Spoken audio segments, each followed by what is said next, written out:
ಆತ್ಮೀಯ ವಿದ್ಯಾರ್ಥಿಗಳೇ, ಬೆಂಗಳೂರು ವಿಶ್ವವಿದ್ಯಾಲಯದ ರಾಜ್ಯಶಾಸ್ತ್ರ ವಿಷಯದ 2ನೇ ಸೆಮಿಸ್ಟರ್ ವಿದ್ಯಾರ್ಥಿಗಳಿಗೆ ಅಧ್ಯಾಯ 4ರಲ್ಲಿ ಜಸ್ಟಿಸ್ ಆ್ಯಂಡ್ ಈಕ್ವಾಲಿಟಿ ಈ ಶೀರ್ಷಿಕೆ ಅಡಿಯಲ್ಲಿ ಈಗಾಗಲೇ ಬಹಳಷ್ಟು ವಿಡಿಯೋ ಉಪನ್ಯಾಸ ಮಾಲಿಕೆಗಳನ್ನು ಪ್ರಸ್ತುತಪಡಿಸಿದ್ದೀವಿ. Session 44 is consist of Nozick's concepts of justice. It means Nojik's justice theory. Robert Nozick, his period in 1938 to 2002, was an American philosopher. He was a professor at Harvard University. He is the best known his book Anarchy, State and Utopia, a libertarian answer to John Rawls' A Theory of Justice. His other works are Philosophical Explanation 1981, The Nature of Rationality 1993, The Structure of the Objective World 2001. ಆತ್ಮೀಯ ವಿದ್ಯಾರ್ಥಿಗಳೇ, ನ್ಯಾಯದ ಪರಿಕಲ್ಪನೆಯ ಸೈದ್ಧಾಂತಿಕ ವಿಚಾರಗಳಲ್ಲಿ ಈಗ already ನಾವು John ರಾಲ್ಸ್ರವರ ನ್ಯಾಯದ ಸಿದ್ಧಾಂತವನ್ನು ಅಧ್ಯಯನ ಮಾಡಿದ್ವಿ. ಹಾಗೆ ಮತ್ತೊಬ್ಬ ರಾಜಕೀಯ ನ್ಯಾಯಶಾಸ್ತ್ರಜ್ಞ, ನ್ಯಾಯತಜ್ಞ, ನ್ಯಾಯದ ಬಗ್ಗೆ ಚಿಂತಕರಾದಂಥ ರಾಬರ್ಟ್ ನಾಜಿಕ್ ರವರ ನ್ಯಾಯದ ಅರ್ಹತಾ ಸಿದ್ಧಾಂತವನ್ನು ಇವಾಗ ಅಧ್ಯಯನ ಮಾಡೋಣ. ರಾಬರ್ಟ್ ನಾಜಿಕ್ ರವರು 1938ರಿಂದ 2002ರ ಕಾಲದಲ್ಲಿ ಇದ್ದಂಥರೊಬ್ಬ ನ್ಯಾಯದ ಪರಿಕಲ್ಪನೆ ರಾಜಕೀಯ ಚಿಂತಕರು. ಅಮೇರಿಕದ ತತ್ವಶಾಸ್ತ್ರಜ್ಞರಲ್ಲಿ ಪ್ರಮುಖವಾದಂಥ ರಾಜಕೀಯ ಚಿಂತಕರು. ಇವರು ಹಾರ್ವರ್ಡ್ ವಿಶ್ವವಿದ್ಯಾಲಯದ ಪ್ರಾಧ್ಯಾಪಕರಾಗಿ ಸೇವೆ ಸಲ್ಲಿಸಿದ್ದ ಇವರು ಅನಾರ್ಕಿ, ಸ್ಟೇಟ್ ಆ್ಯಂಡ್ ಯುಟೋಪಿಯಾ ಕೃತಿಯ ಮೂಲಕ ಜಾನ್ ರಾಲ್ರವರ ಎ ಥಿಯರಿ ಆಫ್ ಜಸ್ಟಿಸ್ ಕೃತಿಗೆ ಉದಾರವಾದಿ ಉತ್ತರವನ್ನು ಒದಗಿಸಿದಂಥ ಇವರು ಬಹಳಷ್ಟು ಕೃತಿಗಳನ್ನು ರಚನೆ ಮಾಡಿದ್ದಾರೆ. ಅದರಲ್ಲಿ ಒಂದು philosophical explanation 1981, the nature of rationality 1993, the objective world 2001, ಇಂಥ ಅನೇಕ ಕೃತಿಗಳನ್ನು ರಚಿಸಿ ನ್ಯಾಯದ ಒಂದು ಪರಿಕಲ್ಪನೆಗೆ ಬಹಳಷ್ಟು ಅರ್ಥಪೂರ್ಣವಾದಂಥ ಒಂದು ಕೊಡುಗೆಯನ್ನು ಕೊಟ್ಟಂಥ ಮಹಾನ್ ರಾಜಕೀಯ ಚಿಂತಕ ರಾಬರ್ಟ್ ನಾಜಿಕ್ ರವರು. Entitlement theory is a theory of distributive justice and private property created by Robert Nozick in his book Anarchy, State and Utopia.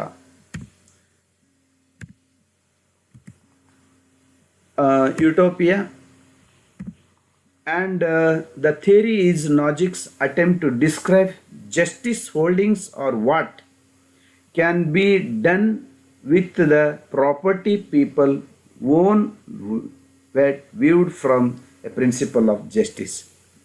The viewpoint is derived from Rawls' theory of justice, one principle of which is that an unequal distribution of wealth and income is acceptable only if those at the bottom are better off than they would be under any other distribution. Nojik's response to such argument is to claim that they rest on a false conception of distributive justice.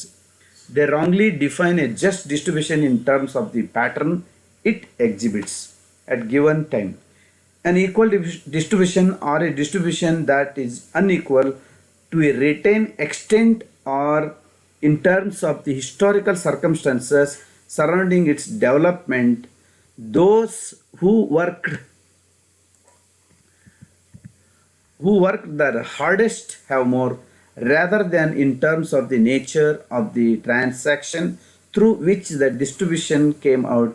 Entitlement theory would imply a distribution is just if everyone is entitled to the holdings he possesses under the distribution. Unfortunately, not everyone follows these rules, as a Nozick says. Some people steal from others or defraud them or enslave them, seizing their product and preventing them from feeing. They choose or forcibly exclude others from competing to exchange. Nogic's entitlement theory comprise three main principles. These are the views of the Robert Nozick. ಪ್ರೀತಿಯ ವಿದ್ಯಾರ್ಥಿಗಳೇ, ನಾಜಿಕ್ರವರ ನ್ಯಾಯ ಸಿದ್ಧಾಂತವು ಒಂದು ಅರ್ಹತಾ ಸಿದ್ಧಾಂತವಾಗಿದೆ. ಈ ಸಿದ್ಧಾಂತದ ಮೂಲಕ ನಾಜಿಕ್ ಹಿಡುವಳಿಗಳಲ್ಲಿ ನ್ಯಾಯವನ್ನು ವಿಸ್ತರಿಸುವಂಥ ಒಂದು ಪ್ರಯತ್ನವನ್ನು ಮಾಡಿದ್ದಾರೆ. ಅಂದರೆ ನ್ಯಾಯದ ದೃಷ್ಟಿಯಿಂದ ಜನರು ಹೊಂದಿರುವ ಆಸ್ತಿಯನ್ನು ಹೇಗೆ ವ್ಯವಹರಿಸಬಹುದು, ಅಂದರೆ ಅದನ್ನು ಮಾರಾಟ ಮಾಡ್ಬೋದು ಅಥವಾ ಕೊಳ್ಳಬಹುದು, ಅದನ್ನು ಹೇಗೆ ಬಳಸ್ಬೋದು ಅಂತಕ್ಕಂಥದ್ರ ಬಗ್ಗೆ ಸಾಕಷ್ಟು ವಿವರಣೆಗಳನ್ನು ನೀಡಿದ್ದಾರೆ. ರಾಜ್ಯದ ಶಾಸನಬದ್ಧ ಅಧಿಕಾರದ ಬಗ್ಗೆ ನಾಜಿಕ್ರವರ ಚಿಂತನೆಯು ಜಾನ್ ರಾಲ್ಗಿಂತ ವಿಭಿನ್ನವಾಗಿರ್ತಕ್ಕಂಥದ್ದು.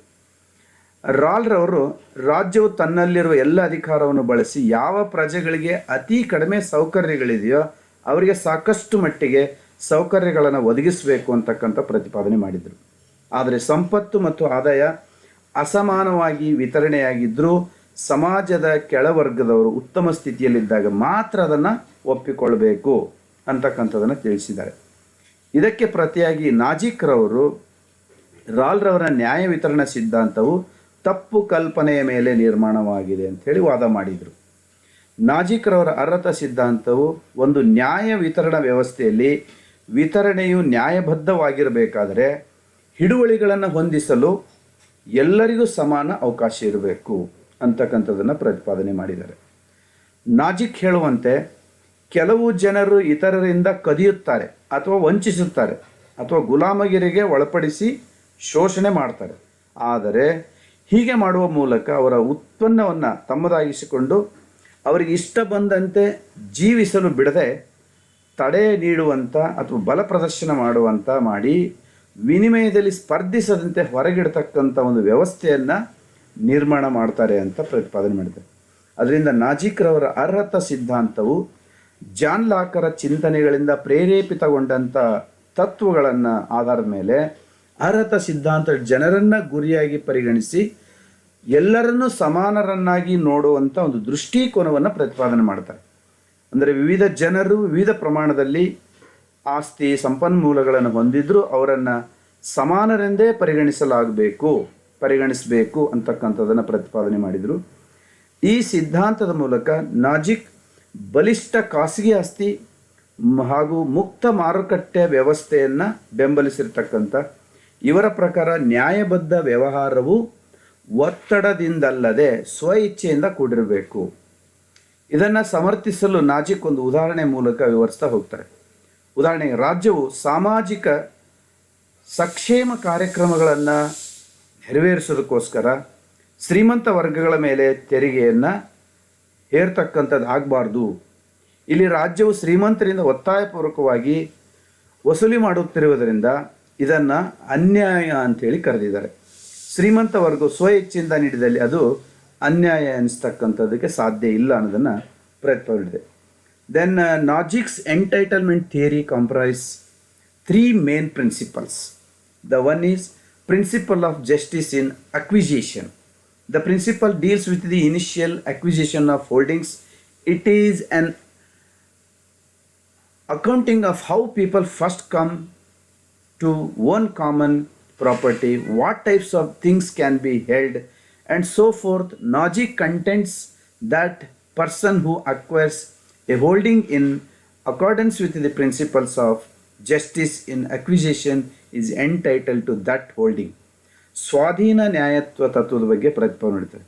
ಅಂದರೆ ಈ ತತ್ವ ಆರಂಭದಲ್ಲಿ ಶ್ರೀಮಂತರ ಅಥವಾ ಹಿಡುವಳಿಗಳ ಸ್ವಾಧೀನಕ್ಕೆ ಸಂಬಂಧಿಸಿದಂತೆ ವ್ಯವಹಾರ ಮಾಡ್ತಕ್ಕಂಥದ್ದು. ಜನರು ಮೊದಲ ಬಾರಿಗೆ ಹೇಗೆ ಆಸ್ತಿಯನ್ನು ಹೊಂದ್ತಾರೆ ಮತ್ತು ಯಾವ ಆಸ್ತಿಯನ್ನು ಹೊಂದಿರಬಹುದು ಎಂಬ ವಿವರಗಳನ್ನು ಅಡಿನಲ್ಲಿ ಇದನ್ನು ಪ್ರತಿಪಾದನೆ ಮಾಡ್ತಕ್ಕಂಥ ಒಂದು ಧೋರಣೆ. The second principles of justice in transfer. The principle explain how one person can acquire holding from another, including voluntary exchange and gifts. A person who acquires a holding in accordance with the principles of justice in transfer from someone else, entitled holding is entitled to the holding rectification of injustice. ಈ ಒಂದು ನ್ಯಾಯ ಅಂದರೆ ಹಸ್ತಾಂತರ ನ್ಯಾಯ ತತ್ವ ಅಂಥೇಳಿ ಈ ತತ್ವ ಒಬ್ಬ ವ್ಯಕ್ತಿಯ ಮತ್ತೊಬ್ಬ ವ್ಯಕ್ತಿಯಿಂದ ಹೇಗೆ ಹಿಡುವಳಿ ಅಥವಾ ಆಸ್ತಿಯನ್ನು ಪಡೆಯಬಹುದು ಎಂಬುದನ್ನು ವಿವರಿಸ್ತಕ್ಕಂಥ ಒಂದು ಪ್ರಮುಖ ಪರಿಕಲ್ಪನೆಯಾಗಿದೆ. ಇದರಿಂದ ಸ್ವ ಇಚ್ಛೆಯಿಂದ ಮಾಡಿಕೊಂಡ ವಿನಿಮಯ ಹಾಗೂ ಬಳುವಳಿಗಳು ಸೇರಿರ್ತಕ್ಕಂಥದ್ದನ್ನು ತಿಳಿಸ್ತಾರೆ. ಒಬ್ಬ ವ್ಯಕ್ತಿ ಈ ತತ್ವದ ಅನ್ವಯ ಆಸ್ತಿ ಮತ್ತು ಹಿಡುವಳಿಯನ್ನು ಹೊಂದಿದ್ದಲ್ಲಿ ಅದನ್ನು ಹೊಂದಿರಲು ಆ ವ್ಯಕ್ತಿ ಅರ್ಹ. ಅದಕ್ಕೆ ಅರ್ಹತಾ ನ್ಯಾಯ ಸಿದ್ಧಾಂತದ ಪ್ರತಿಪಾದಕ ಅಂದರೆ ರಾಬರ್ಟ್ ನೋಜಿಕ್ರವರು ಸಮರ್ಥನೆ ಮಾಡ್ತಾರೆ. And third one principle is principles of rectification of injustice.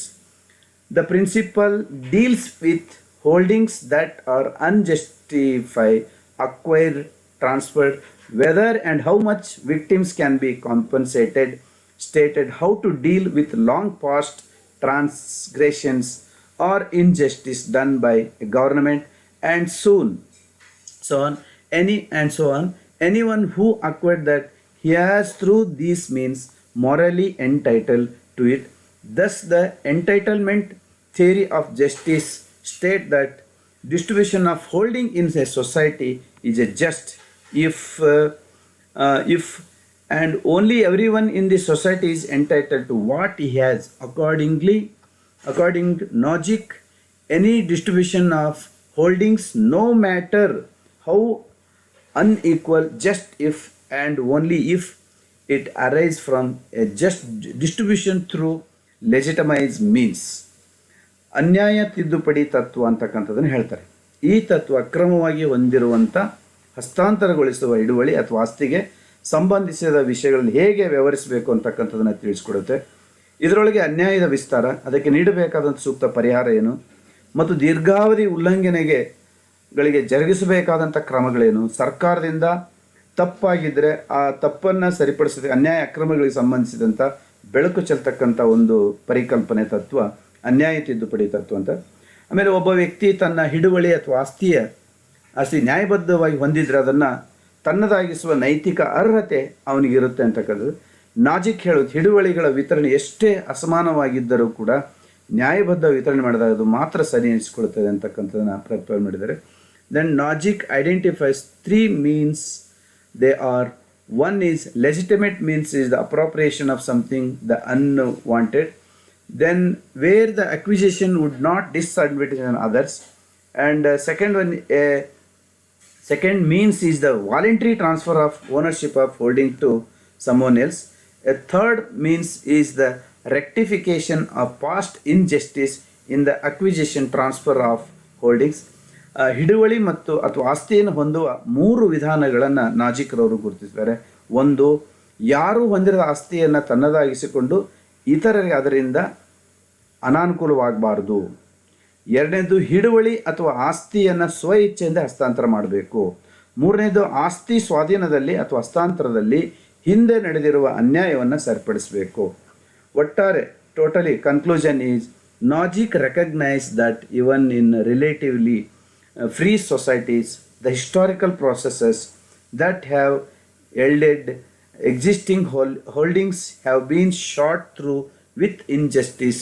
The history of almost all existing holdings includes lots of appropriation by way of murder, plunder, enslavement, fraudulent dealings, and other illicit coercive transfers, usually on behalf of the rich and powerful. ಒಟ್ಟಿನಲ್ಲಿ ಸಾಮಾನ್ಯವಾಗಿ ಐತಿಹಾಸಿಕವಾಗಿ ಅಥವಾ ಗತಕಾಲದಿಂದನೂ ಗಮನಿಸಿದರೆ ಮುಕ್ತ ಸಮಾಜಗಳಲ್ಲಿ ಅಂದರೆ ಮುಕ್ತವಾದಂಥ ಸಾಮಾಜಿಕ ವ್ಯವಸ್ಥೆಯಲ್ಲಿ ಹಿಡುವಳಿಗಳಲ್ಲಿ ಅನ್ಯಾಯ ಶೋಷಣೆ ಕಂಡು ಬರ್ತಾ ಇದೆ ಅಂತಕ್ಕಂಥ ಒಂದು ಅಭಿಪ್ರಾಯವನ್ನು ರಾಬರ್ಟ್ ನಾಜಿಕ್ರವರು ಪ್ರತಿಪಾದನೆ ಮಾಡ್ತಾರೆ. ಒಟ್ಟಿನಲ್ಲಿ ಎಲ್ಲ ಆಸ್ತಿಯು ಕೊಲೆ, ವಂಚನೆ, ಶೋಷಣೆ, ದ್ರೋಹ ಮತ್ತಿತರ ಅನೈತಿಕ ಬಲಪ್ರಧಾನ ಆಗಿದ್ದರೆ ಇದನ್ನು ಶ್ರೀಮಂತ ಮತ್ತು ಬಲಾಢ್ಯ ವರ್ಗಗಳಿಗೆ ಮಾಡಲಾಗಿದೆ ಅಂತಕ್ಕಂಥ ಒಂದು ಧೋರಣೆಯನ್ನು.